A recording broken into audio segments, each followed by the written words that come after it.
صلی اللہ علی محمد صلی اللہ علیہ وسلم۔ اعوذ باللہ السمیع العلیم من الشیطان الرجیم،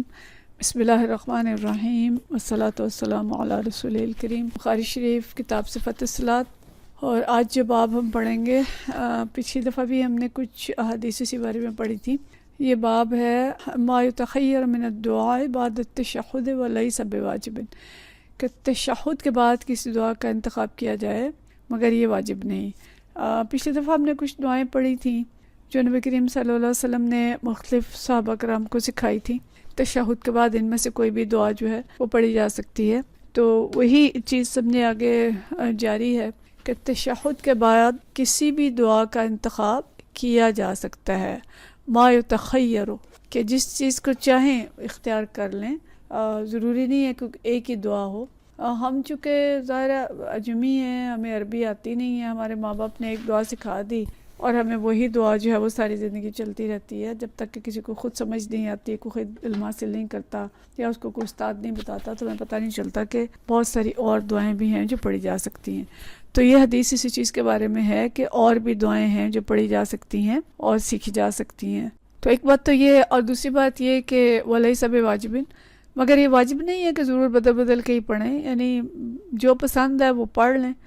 مطلب پسند ہے پڑھ لیں، جو ضرورت ہے۔ کبھی انسان پہ کوئی کیفیت ہوتی ہے، کبھی کسی طرح کے حالات ہوتے ہیں، تو مطلب یہ کہ کوئی ایسا لازم نہیں ہے کہ آپ ہر دفعہ بدل کے ہی پڑھیں یا ضرور ہی پڑھ لیں، مطلب یہ ایک پسندیدہ چیز ہے لیکن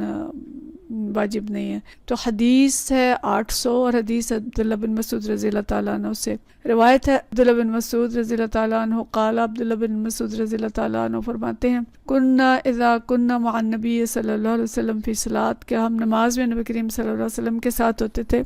قلنا، ہم کہتے تھے، السلام علی اللہ من عبادہ، کہ بندوں کی طرف سے اللہ کو سلام۔ اس کے بعد کہتے تھے السلام علی فلان و فلان، فلاں کو سلام اور فلاں کو سلام۔ یہ پیچھے حدیث گزر چکی ہے کچھ تھوڑے الفاظ کے فرق کے ساتھ، کہ اس میں کہتے تھے کہ سلام جبرائیل علیہ السلام پہ، میکائیل علیہ السلام پہ، فلاں پہ، فلاں پہ، نام بندوں کے بھی نام لیتے تھے۔ تو یہاں پہ انہوں نے فرمایا کہ السلام علی اللہ من عبادہ، السلام علی فلان و فلان۔ فقال النبی صلی اللہ علیہ وسلم، تو نبی کریم صلی اللہ علیہ وسلم نے فرمایا، لا تقولوا السلام علی اللہ، کہ تم اللہ کو سلام نہ کیا کرو، کہ اللہ کے لیے نہ کہا کرو کہ السلام علی اللہ من عبادہ، فإن اللہ هو السلام، کہ اللہ تو خود سلامتی ہے،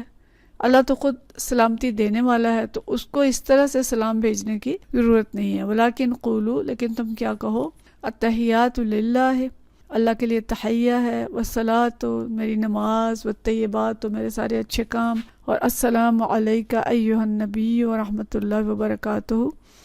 اور اے نبی صلی اللہ علیہ وسلم، آپ پر اللہ کی طرف سے سلام اور رحمتیں اور برکتیں، اور السلام علینا، ہم پر سلام ہو، وعلی عباد اللہ الصالحین، اور جتنے نیک لوگ ہیں ان پہ سلام ہو۔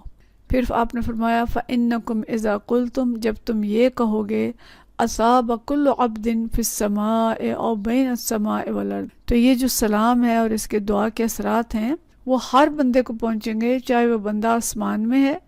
یا وہ زمین اور آسمان کے درمیان ہے۔ اور پھر اس کے بعد کیا کہو، اشہد ان لا الہ الا اللہ واشہد ان محمدا عبدہ ورسولہ، ثم یتخیر من الدعاء، اور یعنی تشہد پڑھو، کلمہ شہادت پڑھو، اور اس کے بعد پھر ثم یتخیر من الدعاء، اور پھر جو دعا تمہیں پسند ہو، اعجبہ الیہ فیدعو، تو جو دعا تمہیں پسند ہو اس کا انتخاب کریں اور دعا مانگیں۔ تو یہ دیکھیں کہ یہاں نبی کریم صلی اللہ علیہ وسلم خود یہ اجازت دے رہے ہیں کہ جو دعا پسند ہے، آپ پسند ہے، یا ہم اس کو خود سے یہ کہہ سکتے ہیں کہ جس دعا کی ضرورت ہے، کہ کبھی انسان پہ کوئی بیماری آ جاتی ہے، کبھی کوئی فقر آ گیا ہے، کبھی کوئی فوت ہو گیا ہے، کبھی کوئی آزمائش اور آ گئی ہے، کیفیات اور حالات مختلف ہوتے ہیں، اور نماز میں ظاہر اللہ کے بہت قریب ہوتا ہے بندہ، تو ہمیں ایک تو دعائیں آنی چاہیے، بہت ساری دعائیں آنی چاہیے، اور ہر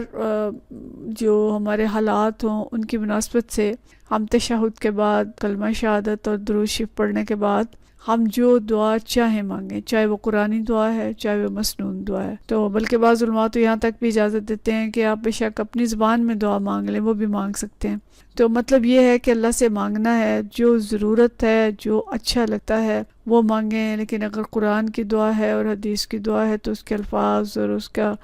جو مطلب اعراب ہیں وہ ٹھیک ہونے چاہیے، صحیح طرح سے ہمیں دعائیں پڑھنی چاہیے. لیکن اجازت یہ ہے کہ جو دعا ضرورت لگے، جو پسند ہو وہ پڑھیں. اور پچھلی کچھ حدیث میں ہم نے پڑھی دعائیں کہ جو نبی کریم صلی اللہ علیہ وسلم نے حضرت علی رضی اللہ تعالیٰ عنہ کو سکھائی، حضرت عائشہ رضی اللہ تعالیٰ عنہ کو سکھائی، کچھ اور صحابہ کو سکھائی. تو بہت ساری مسنون دعائیں موجود ہیں. ہم دعائیں یاد کریں اور پھر دعائیں اپنے تشہد کے اندر حسب ضرورت اور حسب آسانی اور حسب پسند جو دعا چاہیں وہ ہم مانگ سکتے ہیں. اس میں کوئی لگی بندی دعا نہیں ہے کہ بس یہی پڑھیں اور اس کے بعد اس کے علاوہ اور کچھ نہ پڑھا جائے، ٹھیک ہے. بلکہ جتنی لمبی دعائیں مانگیں اتنی اچھی ہیں، اور جتنا اللہ کے ساتھ تعلق جو ہے وہ اپنا جوڑیں، اور جتنی اپنی حاجات اور ضروریات جو ہیں وہ اللہ کے سامنے رکھیں اتنا اچھا ہے. ٹھیک ہے جی. اگلا باب ہے من لم یمسح جبہتہ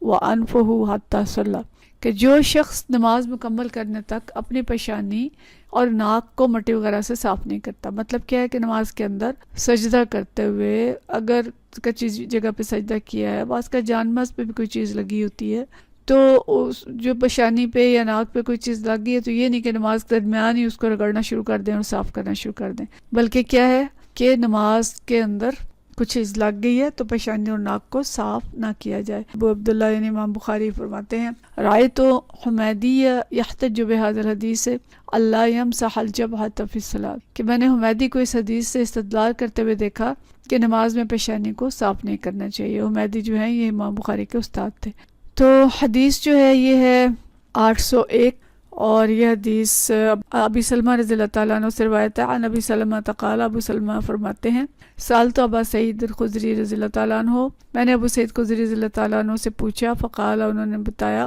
رأیت رسول اللہ صلی اللہ علیہ وسلم، میں نے رسول اللہ صلی اللہ علیہ وسلم کو دیکھا یسجد فی الماء والطین، کہ آپ صلی اللہ علیہ وسلم کو کیچڑ میں تو سجدہ کرتے ہوئے دیکھا. حتی رأیت اثر الطین فی جبہتہ، یہاں تک کہ میں نے آپ کی پیشانی پر مٹی کا نشان دیکھا. تو نبی صلی اللہ علیہ وسلم جب نماز سے فارغ ہو گئے تو حضرت ابو سعید خدری یہ فرماتے ہیں کہ ہم نے دیکھا کہ آپ صلی اللہ علیہ وسلم کے پیشانی پہ اور ناک پہ مٹی کا نشان تھا، لیکن آپ صلی اللہ علیہ وسلم نے جب سلام پھیرا تو ہم نے آپ کے چہرے پہ، پیشانی اور ناک پہ مٹی دیکھی. تو اس سے وہ استدلال یہ کرتے ہیں کہ نماز کے دوران آپ صلی اللہ علیہ وسلم نے اس مٹی اور کیچڑ کو صاف نہیں کیا، بلکہ نماز کے بعد اسے صاف کیا ہوگا. اگر نماز کے دوران صاف کر لیتے تو سلام پھیرنے پر ہمیں یہ مٹی نظر نہ آتی. تو مطلب کیا ہے کہ نماز کے دوران توجہ جو ہے وہ نماز ہی کی طرف رہنی چاہیے، اور دوران نماز کوئی چیز اگر لگ گئی ہے تو اس کو فوری اس کی طرف توجہ نہیں کہ اسی کو صاف کرنے میں لگ جائیں اور نماز کو بھول جائیں. تو اسی طرح سجدے والی جگہ پہ کوئی چیز ہو تو اس کو بھی ہاتھ سے اس طرح صاف کرنے کا حکم نہیں ہے. پھر نماز کے دوران کپڑے لگ گئے، پھر ہم نے پیچھے پڑا تھا، بال لگ گئے تو انہیں کو ہٹاتے رہیں، کپڑے ہی ٹھیک کرتے رہیں. تو اصل مقصود کیا ہے کہ